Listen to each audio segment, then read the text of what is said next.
Ciao! Se hai cliccato su questo video è perché hai sentito parlare di dry brining, collegato specie all'argomento bistecche, e vuoi avere più chiarezza.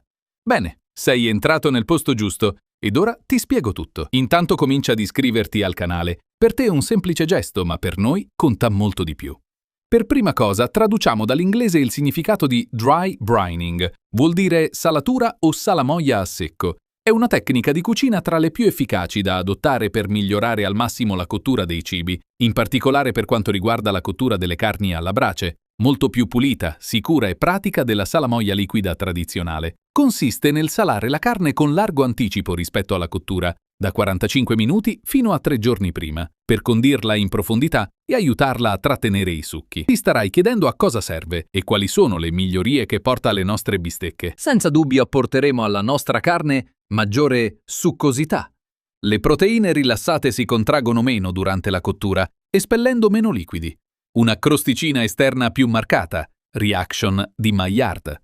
Poiché la superficie asciugandosi in frigorifero avrà una rosolatura perfetta, o una pelle del pollo o del maiale croccantissima. E infine otterrai anche un sapore profondo.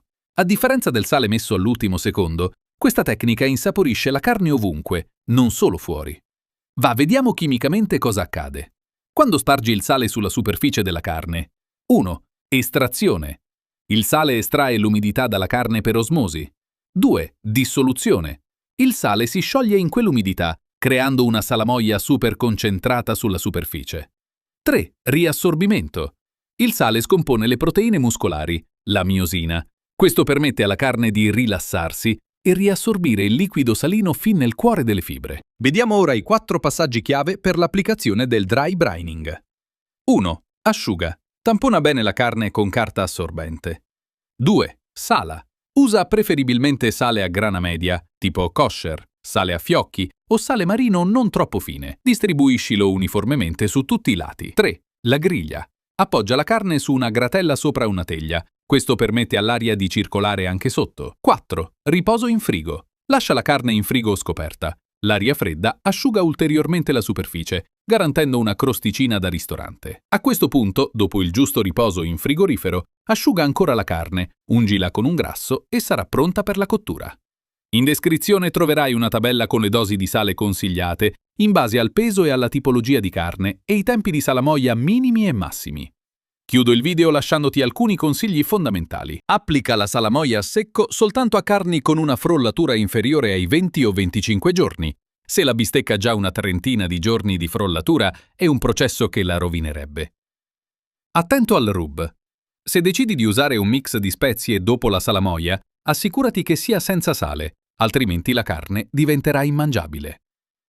Non esagerare col tempo. Una bistecca piccola lasciata sotto sale per 3 giorni inizierà a sembrare curata, tipo bresaola o prosciutto. Rispetta i tempi. La zona grigia. Se hai meno di 45 minuti prima della cottura, non salare. In quel lasso di tempo il sale ha tirato fuori l'acqua, ma non l'ha ancora riassorbita. Finirai per bollire la carne in padella. O sali un secondo prima di metterla in griglia, o aspetta almeno 45 minuti. Scrivimi nei commenti se hai ulteriori domande o se vuoi condividere le tue esperienze in cucina.